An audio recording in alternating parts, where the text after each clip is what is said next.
This is the story that changed my life. The best way to explain it is from the beginning. I was 15. I had an anxiety attack. I was growing up and was homeschooled due to some previous issues with traditional schools. My mom and my late uncle took me to the hospital. I remember ripping my ID bracelet off more than a couple times because I didn't want to be there. I didn't know it at the time, but I needed help.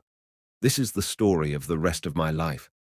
I spent 11 days in a children's mental ward named P78. I met quite a few friends there, and during my homeschooling that helped shape my story.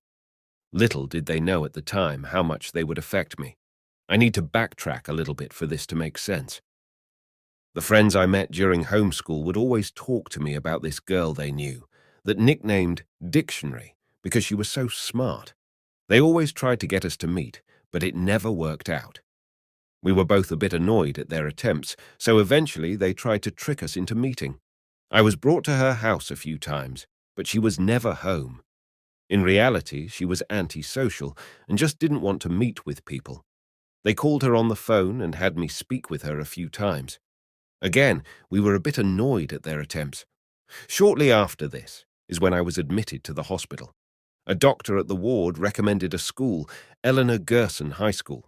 It's a school for troubled teens. It's for kids who have mental issues that may give them trouble in normal schools. My first year went off normally. I made friends, got good grades, and was generally happy. In my second year, I met her. Flash forward to freshman orientation of what ended up as my junior year.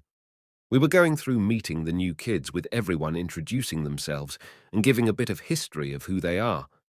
I saw her there. She had long black hair and was dressed in what at the time was the latest gear from Hot Topic. My buddy recognized her.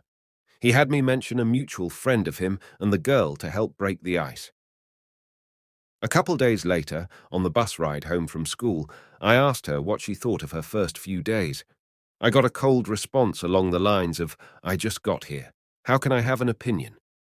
She tried to push me away, but it was too late. I was already smitten.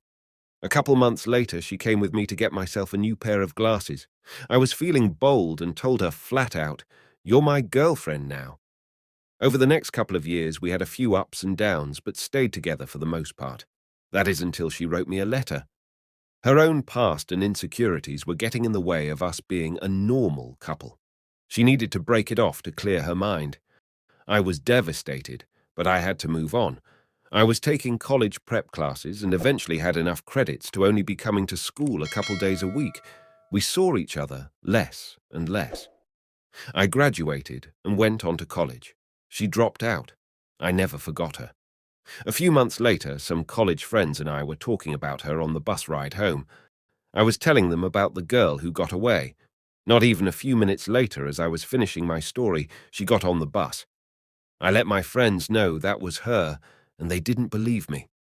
I walked up to her, and we reconnected. We spoke about how much our lives have changed since we last saw each other, and I walked her home like I always did back in high school. We promised each other at the time that we wouldn't let our old feelings get in the way of our friendship. I lied. I had to tell her how I felt. Once I got the courage to do so, she let me know she felt the same way.